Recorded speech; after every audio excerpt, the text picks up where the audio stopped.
사랑받은 자들의 노래라는 제목으로 말씀을 증거하도록 하겠습니다. 이제 다음 주면 성탄절입니다. 성탄절은 예수님이 사람이 되셔서, 하나님이 사람이 되어서 우리 가운데 오신 놀라운 사건이 바로 성탄절이죠. 고통받고 신음하는 이 땅에 희망의 씨앗이 뿌려진 날이 바로 성탄절입니다. 여러분, 2000년 전에 예수님이 이 땅에 오셨을 때를 한번 생각을 해보십시오. 그때 사람들은 예수님을 잘 알아보지 못했습니다. 예수님을 알아본 사람이 별로 없어요. 그리고 예수님을 믿고 구원받은 사람도 적었습니다.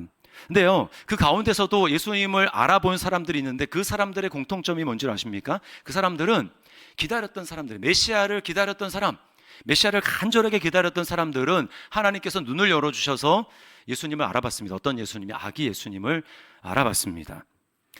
한결같은 공통점은 갈망이 있었다라는 거예요. 왜 갈망합니까? 이 세상에 소망이 없으니까요. 자신에게 소망이 없으니까, 그래서 외부로부터 구원이 임하기를, 외부로부터 하나님의 은혜를 베풀어 주시기를 간절히 소망하면서 우리에게 필요한 것은 메시아입니다, 우리에게 필요한 것은 메시아입니다라고 하면서 간절히 기다렸던 것입니다. 대표적인 경우가 시므온과 안나라고 하는 누가복음 2장에 나오는 노인들입니다. 그 사람들은 정말 메시아를 기다렸어요. 그래서 성전을 떠나지 않고 늘 기도하면서 하나님 앞에 기도했습니다. 하나님이 그들에게 은혜를 주셨어요. 그래서 아기 예수님을 만나게 했습니다. 예수님이 난지 8일이 되면 유대인들은 다 할례를 행하지 않습니까? 할례를 행하러 성전에 왔는데 거기서 만난 거예요. 바로 알아봤습니다. 그러면서 그 예수님을 품에 안고 하나님을 감격에 겨워서 찬양했어요. 주님, 이제 제가 지금 죽어도 좋습니다. 하나님, 저를 이제 편안히 보내주시는군요. 제가 주의 구원을 보았습니다 라고 하면서 기쁨과 감격에 겨워서 하나님을 찬양을 했습니다. 여러분, 우리가 이제 성탄절을 준비하면서 우리가 꼭 기억해야 될 게 있습니다. 제가 설교를 준비하면서 설교 그 전체를, 키워드를 딱 두 단어로 정리할 수 있겠더라고요. 하나는 기쁨과 또 하나는 간절함입니다. 기쁨과 간절함. 우리를 좀 돌아봤으면 좋겠어요. 성탄절을 2000년 전에 준비하면서 메시아가 오기를 간절히 사모해서, 그래서 아기 예수님을 오신 그들을 하나님이 눈을 열어서 보게 하시고 알아보게 하시고 구원받게 하셨던 그 은혜가 우리에게도 있어야 되는 것입니다. 간절함이 있고, 또 예수님을 만난 사람들에게 기쁨이 있었던 것처럼 우리에게도 기쁨이 있는가? 우리는 이미 성탄절이 과거에 지나간 사건이죠. 그러나 동일하게 우리가 기다려야 될 것이 있는데, 그건 뭐냐면 다시 오실 주님입니다. 2000년 전에 이 메시아를 기다렸던 사람이 처음 온 초림의 예수 그리스도를 그들이 만나고 기다렸다면, 이제 우리가 기다려야 될 분은 예수 그리스도, 다시 오실 예수 그리스도를 우리가 똑같이 사모함과 기쁨으로 기다려야 된다라는 거예요. 그러면 여러분, 성탄절은 그냥 세상 사람들이 똑같이 분위기에 취해서 그냥 집에 트리를 만들어 놓고 그냥 알콩달콩 기쁨을 느끼는, 그냥 즐거움을 느끼는, 그게 성탄절의 본질이 아닌 것입니다.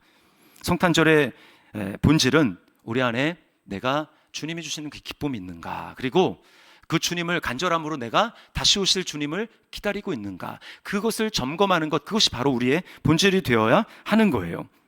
여러분, 오늘 본문의 마지막 절이 그 기쁨을 가장 잘 표현해주고 있습니다. 자, 10절 말씀을 우리 다시 한번 읽어보겠습니다. 시작.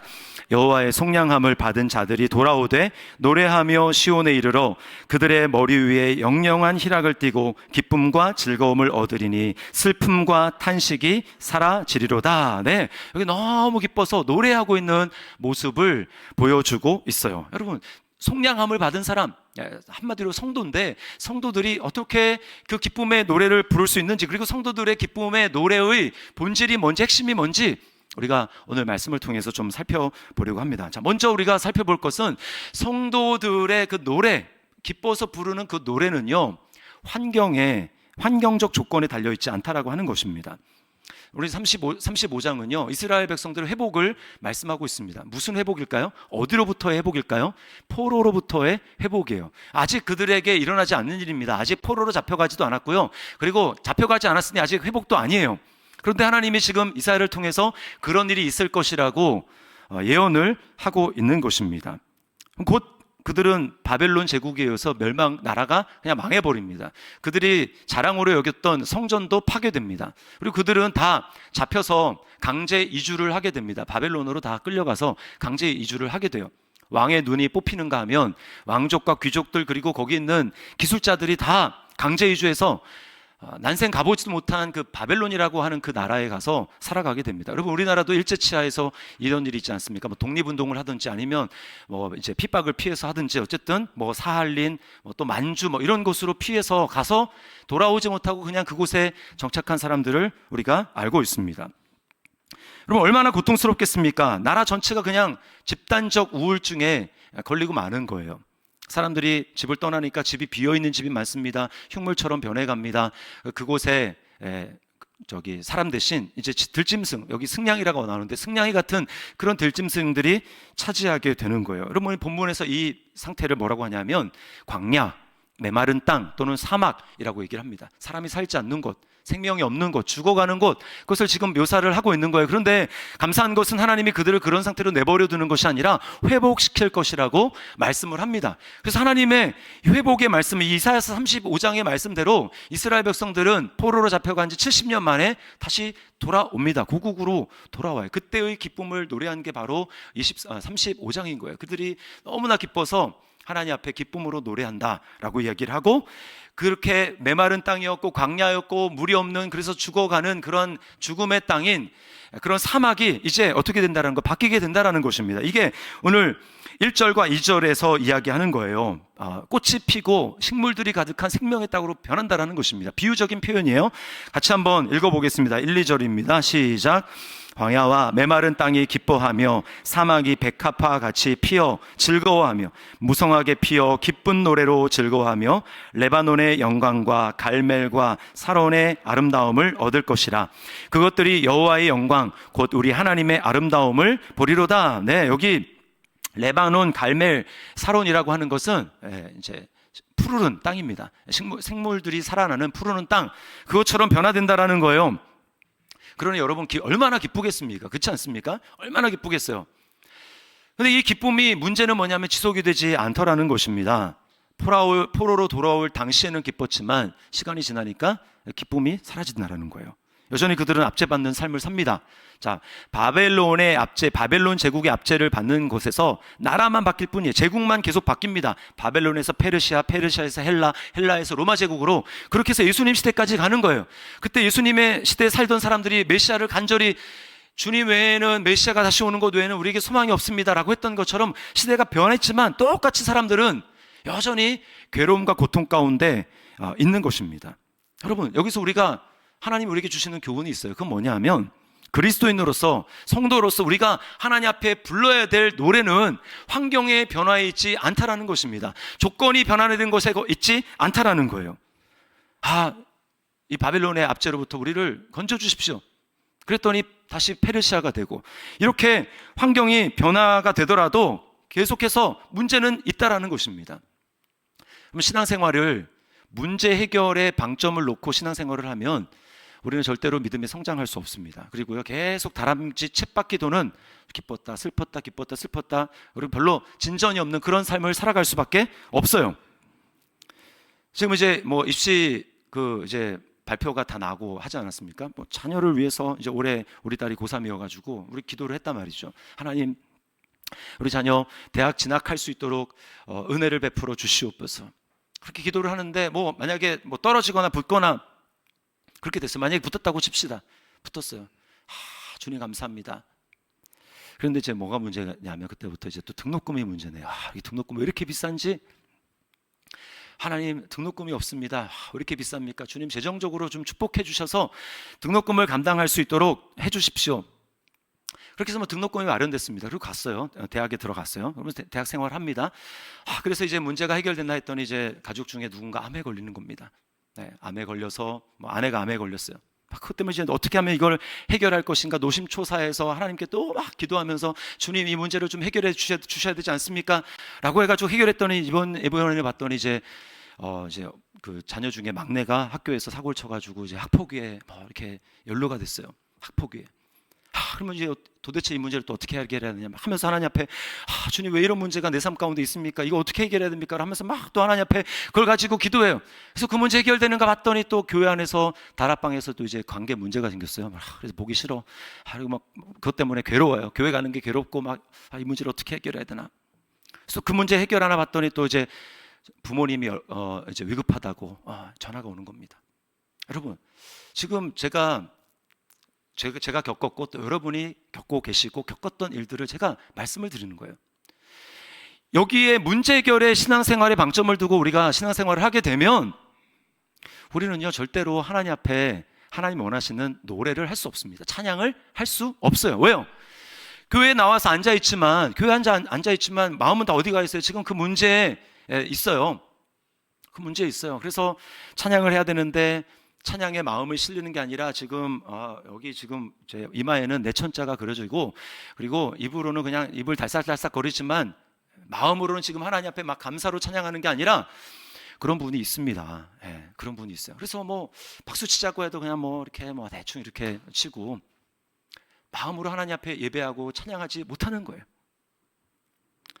여러분, 하나님이 원하시는 우리 신앙생활은 이런 것이 아닙니다. 사단이 우리를 이렇게 속이는 거예요. 일평생 계속 문제 해결만 가지고 기도하고 문제 해결만을 가지고 하나님을 찾고 그래서 문제 해결되면 또 다른 문제 생기고 그렇게 해서 계속 살다가 결국은 뭐예요?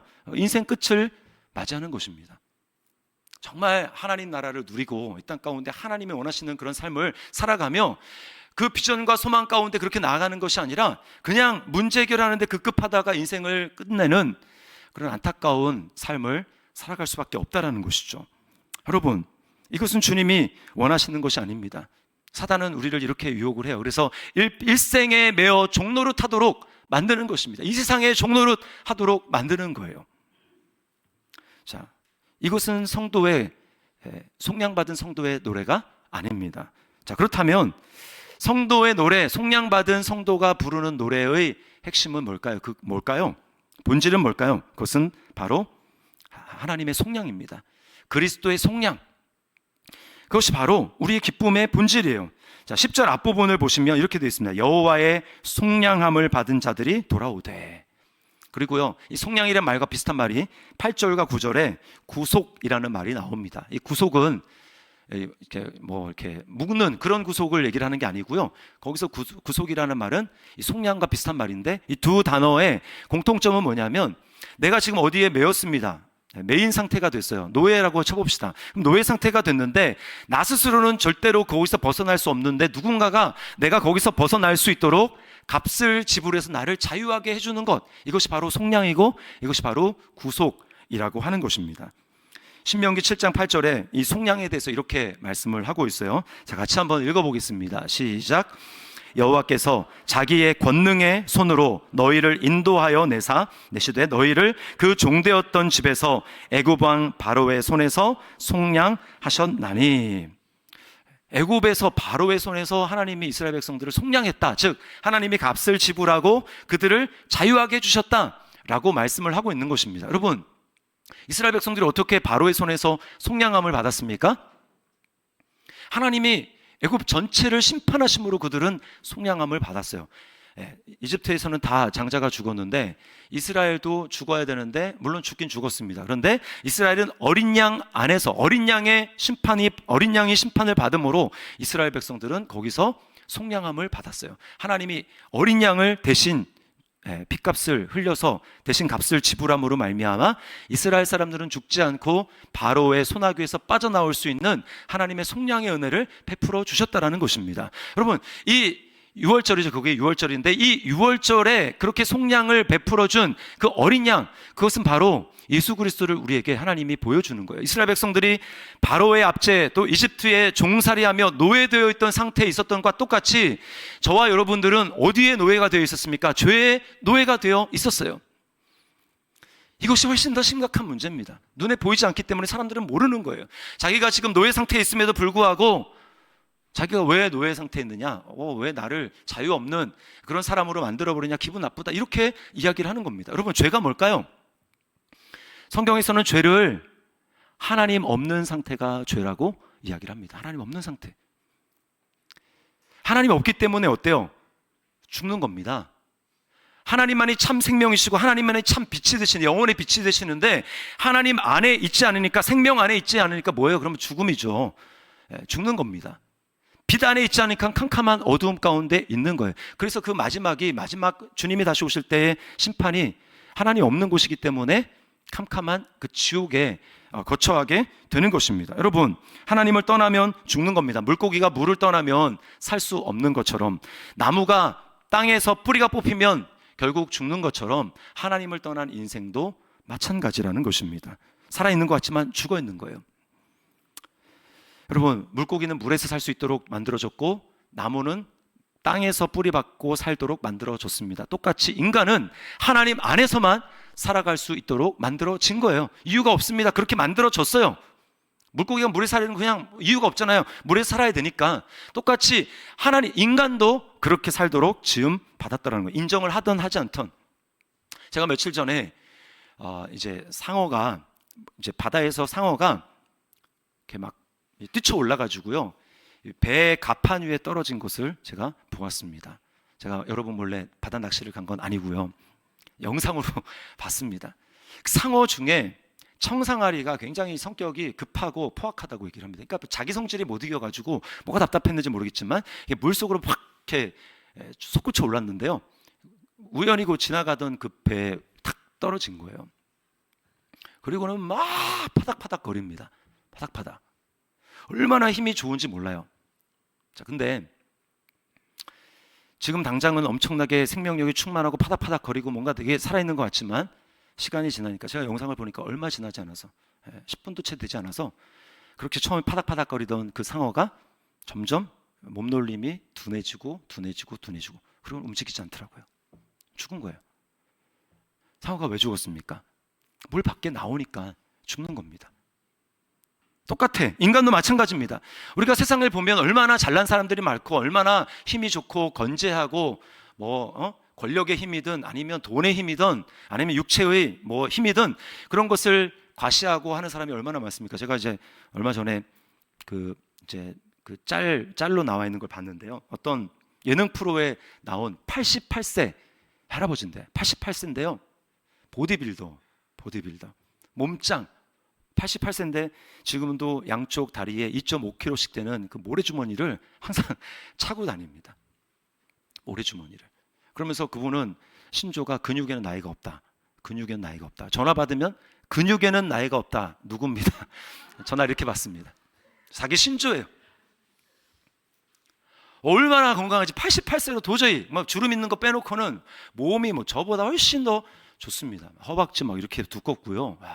88세 어떻게 저런 몸이 가능한가? 제가 보기에 그분은 100살 훨씬 넘어서도 건강하게 사실 것 같아요. 자, 그런데요, 영적인 관점에서 보자면 88세 그렇게 건강함에도 불구하고 그분이 만약에 하나님 안에 있지 않다면 죄송하지만 지금 엄청나게 팔딱팔딱거리고 있는 상어, 그러나 곧 생명이 없이 죽는 그 상어 같은 존재에 지나지 않는 것입니다. 예레미야 2장 13절에 하나님은 예레미야를 통해서 이렇게 말씀하십니다. 우리 같이 한번 읽어보겠습니다. 시작. 내 백성이 두 가지 악을 행하였나니 곧 그들이 생수의 근원되는 나를 버린 것과 스스로 웅덩이를 판 것인데 그것은 그 물을 가두지 못할 터진 웅덩이들이니라. 여러분, 우리 인생을 너무나 정확하게 꿰뚫어서 말씀하고 계시지 않습니까? 하나님이 생수의 근원된대요. 근데 죄가 악이 뭐냐 하면 그 하나님을 떠난 것이라고 얘기를 합니다. 지금 떠나 있으니까, 생수의 근원된 하나님을 떠나 있으니까 지금 말라 죽어가는 거 아닙니까? 그 상태를 악이고 죄라고 얘기를 합니다. 뭘 내가 잘못한 일을 해서가 아니라 하나님 안에 있지 않는 나의 상태, 그래서 죽어가는 그 나의 상태를 보고 악이고 죄라고 말씀을 하는 거예요. 안타까운 사실은 뭡니까? 지금 그런 상황에 있다면 제일 먼저 해야 될 일은 물속으로 다시 돌아가는 거죠. 그런데 인간이 어떻게 한다고 합니까? 생수의 근원된 하나님을 떠나 있을 뿐만 아니라 스스로 웅덩이를 만들어가지고 거기서 막 이렇게 물 뿌리고 있는 거예요. 물 뿌리고 지금 죽어가고 있는데, 이제 비늘이 막 말라가니까 거기다가 이렇게 물 좀 뿌려주고, 아가미에다 물 좀 뿌려주고 막 그 정도로 지금 연명해가는, 그 정도 있으면서 인간은 그러고도 살 수 있다라고 지금 이야기를 하고 있다라고 하는 것입니다. 하나님께로 돌아가야 진짜 문제가 해결이 되는데 하나님 대체물로 만족하고 있다라는 것입니다. 하나님 대체물. 사람들을 보십시오. 다 어딘가에 빠져서 살아갑니다. 어떤 사람은 운동이나 스포츠에 빠져가지고 살아갑니다. 어떤 사람은 여행에 빠지고요. 어떤 사람은 술에, 쇼핑에, SNS, 게임에, 만남에 빠져서 그거 타지 않으면 답답해서 막 죽을 것 같아요. 그거 해야 내가 살 수 있을 것처럼 생각하고 거기에 빠져서 살아갑니다. 그럼 뭘 보여주는 거예요? 지금 우리가 죄에 매여 있는 존재라는 것을 보여주는 것입니다. 하나님 떠나 있는 존재, 하나님 밖에 있다라는 것을 보여주는 거예요. 예수님이 오셔서 하신 일이 무엇입니까?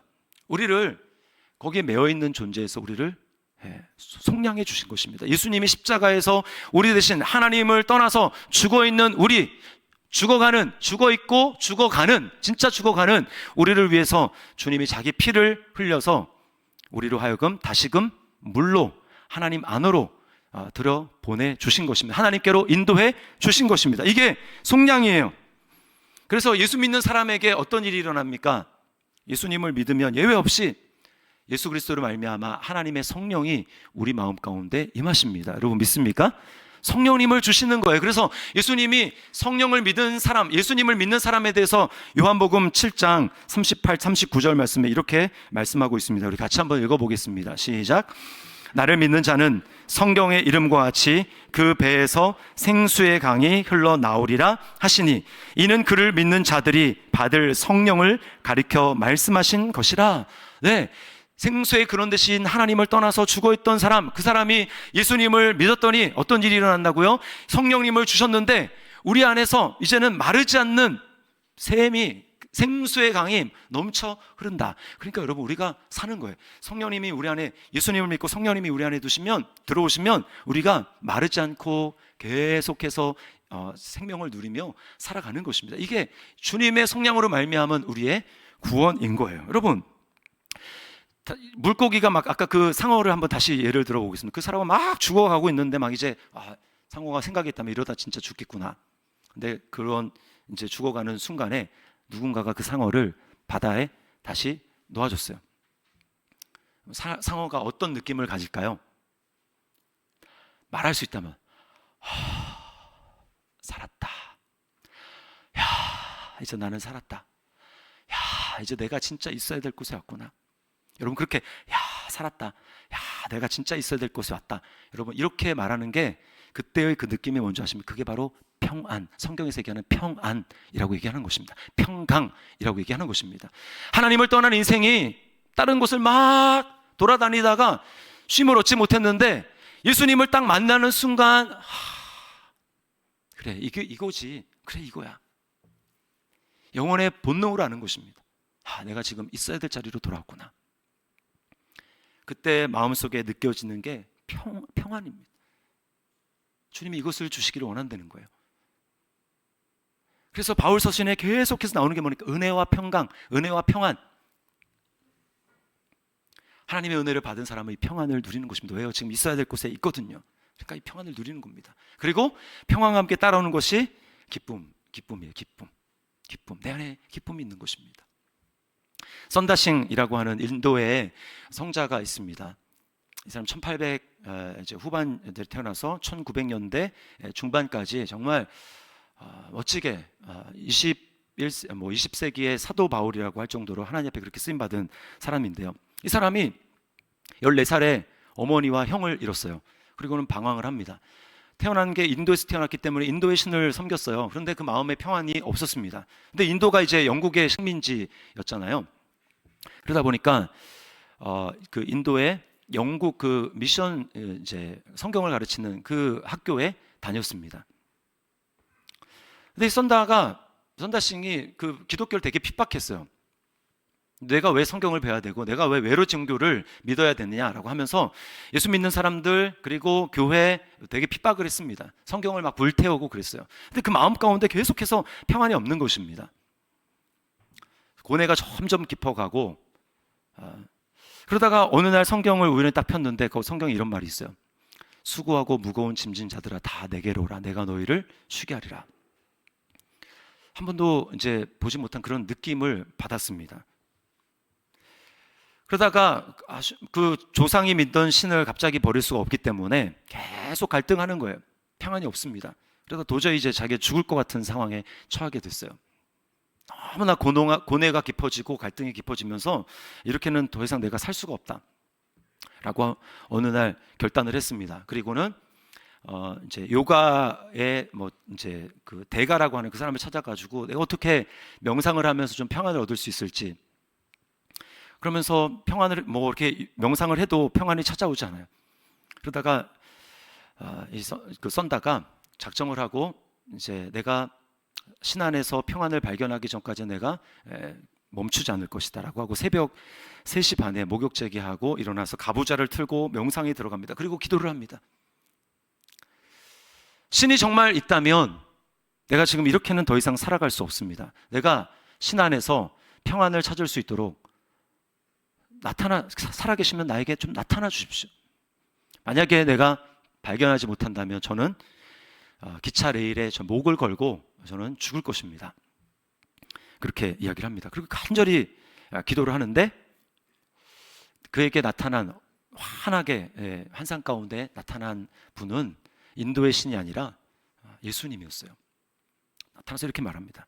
너는 왜 나를 핍박하느냐? 바울에게 한 말과 똑같죠. 너는 왜 나를 핍박하느냐? 나는 네가 핍박하고 있는 예수 그리스도다. 너는 나를 믿어야 평안을 누릴 수 있고 내 안에서만 생명을 찾을 수 있다. 인도의 신이 아닌 예수 그리스도가 나타나는 것에 썬다는 너무 놀랐습니다. 자기가 성경을 찍고 막 그렇게 박해한, 그리고요 그 예수님께 자신의 삶을 의탁하고 예수님을 믿게 됐어요. 그때 썬다에게 놀라운 하나님의 평안이 찾아오게 됩니다. 기쁨이 찾아오게 돼요.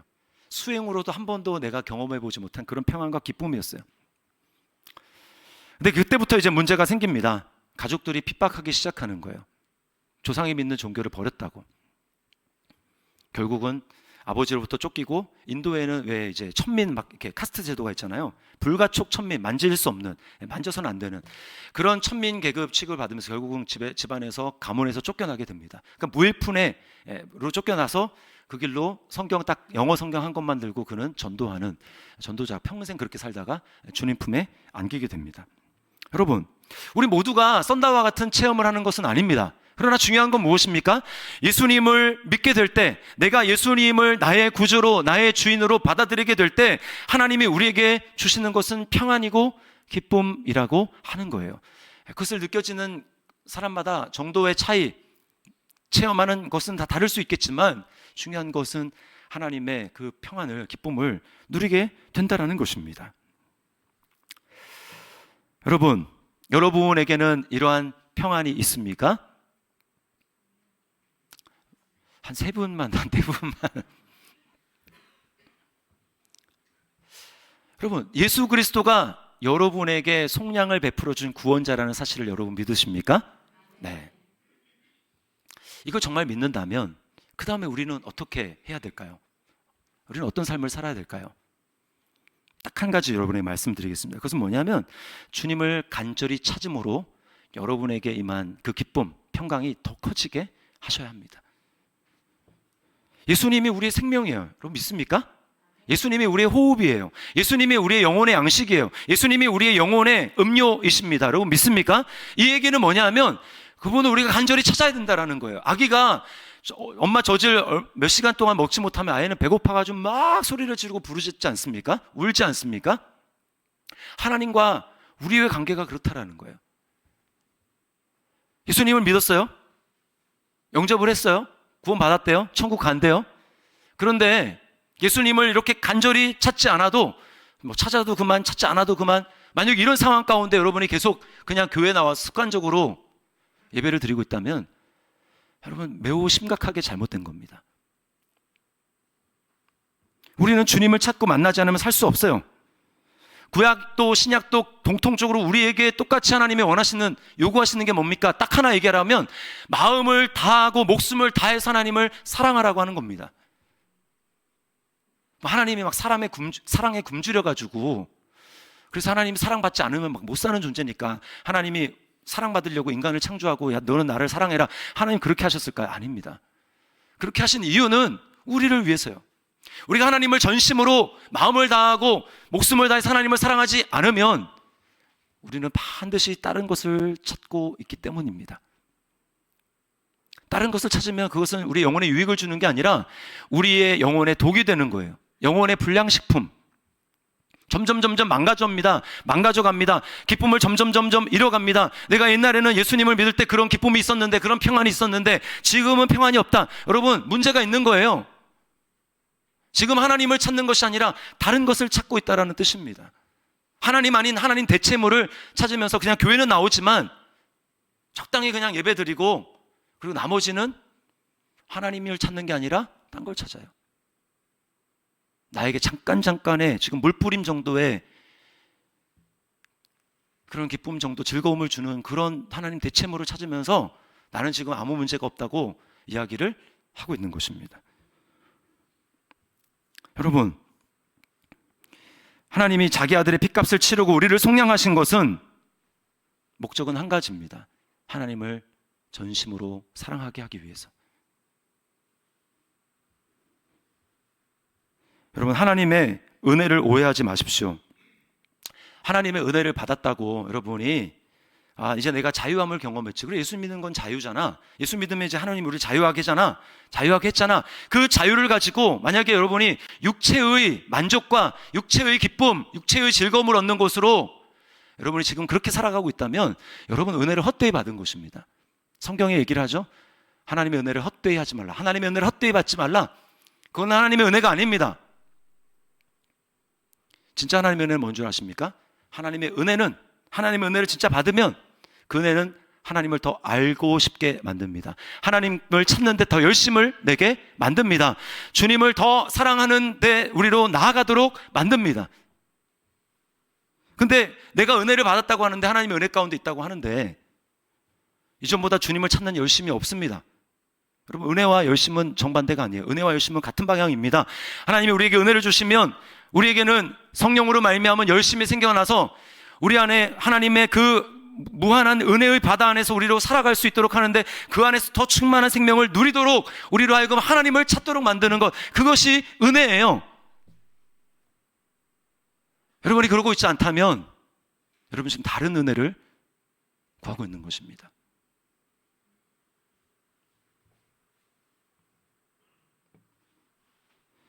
믿음의 사람인 힐톤은 이렇게 말을 했어요. 그리스도는 잃어버린 드라크마처럼 당신 마음속에 감추어져 있습니다. 그분을 찾으려고 로마나 예루살렘으로 갈 필요가 없습니다. 그분은 당신의 마음 안에서 주무시고 계십니다. 당신의 갈망의 기도로 그분을 깨우십시오. 그러나 실제로 깊은 잠에 빠진 것은 그분이 아니라 당신입니다. 그러므로 깨어 일어나 정신을 차리고 나가서 사랑하는 구주를 만나십시오. 나는 이미 예수님을 믿었다. 나는 과거에 예수님을 영접했다. 그러니 나는 아무 문제가 없다. 여러분, 그렇게 말씀하지 마십시오. 주님은 우리에게 딱 한 가지 물으십니다. 그래서 다 모든 걸 다 빼놓고, 그래서 결국 너는 나를 사랑하느냐? 너는 나를 사랑하고 있느냐? 주님 이거 딱 하나 물으십니다. 너는 날 사랑하느냐? 주님 저 주일날 교회 나가고 있잖아요. 그래서 너 나를 사랑하느냐? 주님 저 성경을 하루에 그래도 한 장씩 또는 뭐 큐티도 하고 있어요. 그래서 너는 나를 사랑하느냐? 주님 저 지금 헌금하고 있잖아요. 그래서 너는 나를 사랑하느냐?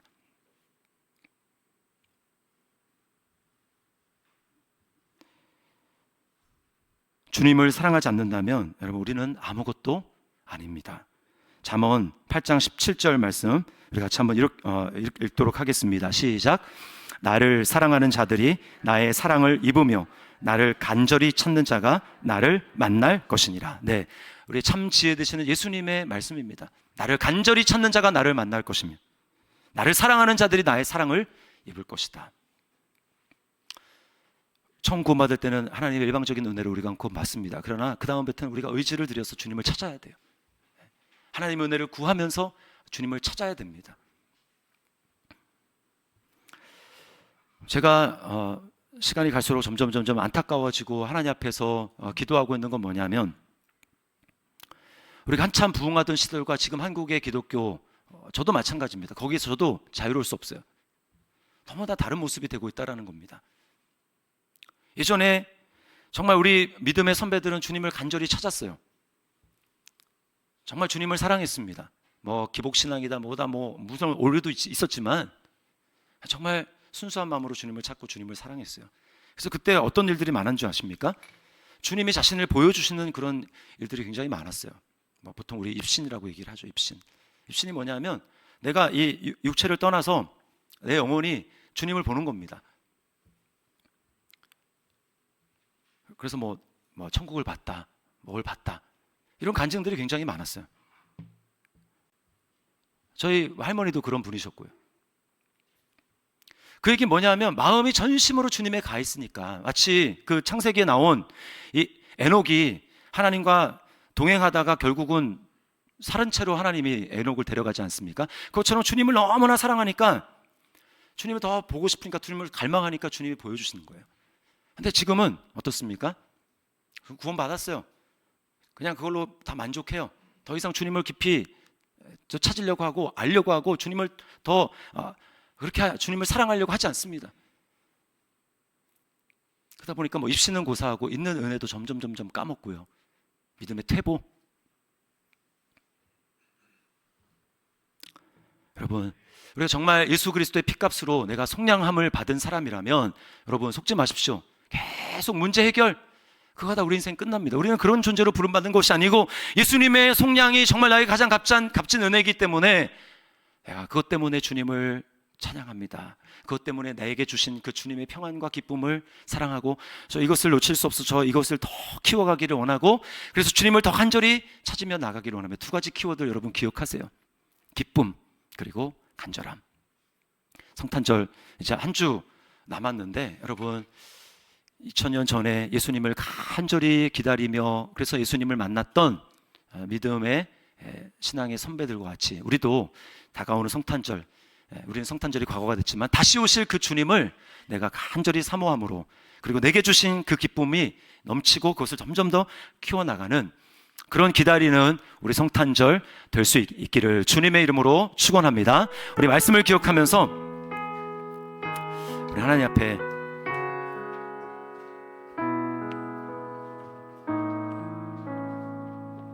주를 향한 나의 사랑을 주께 고백하게 하소서.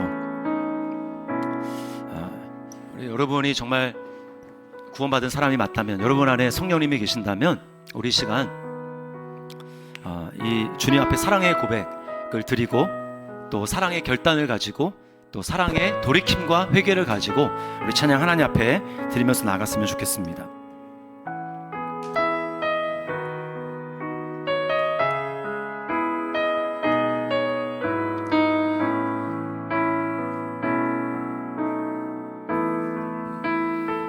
주를 향한 나의 사랑은 주께 고백하게 하소서. 아름다운 주의 그늘 아래 살며 주를 보게 하소서. 주님의 말씀 선포될 때에 땅과 하늘 진동하리니 나의 사랑 고백하리라. 나의 구주 나의 진, 부드러운 주의 속삭임, 부드러운 주의 속삭임, 나의 이름을 부르시네. 주의 능력 주의 영광을 보이. 주님 이 시간 우리에게 성령을 부어 주옵소서. 성령을 부으소서. 내 말은 나의 마음이 꼭 거룩해지도록 내가 주를 찾게 하소서.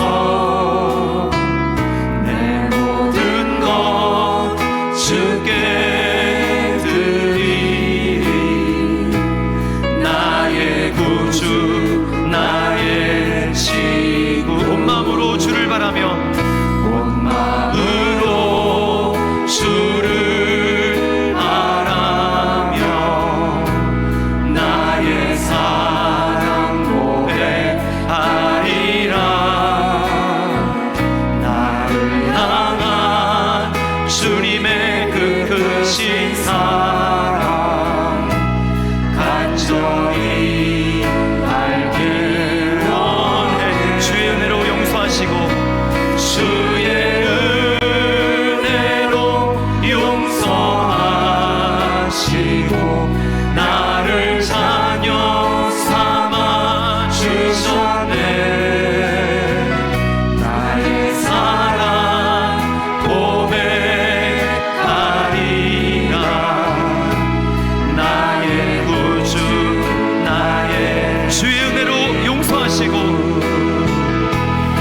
시간에 기도했으면 좋겠습니다.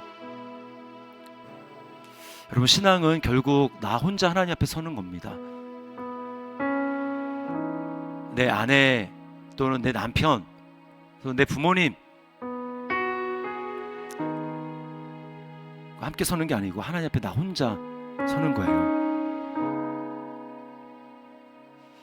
여러분, 정말 예수 그리스도의 속량으로 속량받은 그런 사람입니까? 여러분의 마음에 성령님이 정말 계십니까? 여러분에게는 성령으로 말미암은 평안이 있습니까? 기쁨이 있습니까? 그 평안과 기쁨은 지금도 누려지고 있고 그리고 점점 커지고 있습니까?